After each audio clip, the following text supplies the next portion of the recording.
Hello and welcome to my channel. Today I want to show you how to fix the search bar that is not working. Sometimes Windows can be bugged out and we can't reach our taskbar features like search or start. If your taskbar just bugged out, you can just try restarting Windows Explorer from the task manager and that's it. Let me show you. First, go to your taskbar and right click and then open the task manager. Down here, you need to see the Windows Explorer, right click and click the restart. When you do that, your start and search areas need to be fixed, but if that's not your case, your system files could be corrupted. That's why it could happen. At the same time, this thing happens because your search bar.exe, which is ctfmon.exe, it's not working properly. That's why we have to add ctfmon.exe to the registry. To do that, just press Ctrl and R because you cannot use your search bar to start the registry. In here, we just need to open the regedit. That's why you have to write here regedit, click OK. As you can see, we just opened the registry editor, then copy the URL from the description, delete everything here, and then paste the URL that you copied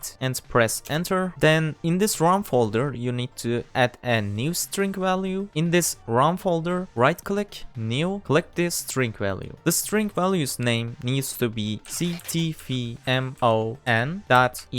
and then press enter. And now copy the second URL in the description, then double click the ctfmon.exe, then paste here the URL that you copied, then click OK. If you did all them correctly, your problem needs to be solved after you restart your computer. But if it's not solve your problem, I'm sorry, but it looks like your Windows files are corrupted and you need to install the Windows again. I hope this video helped you. If it helped, you can subscribe to my channel and give a thumbs up to the video. Take care and see you in the next video.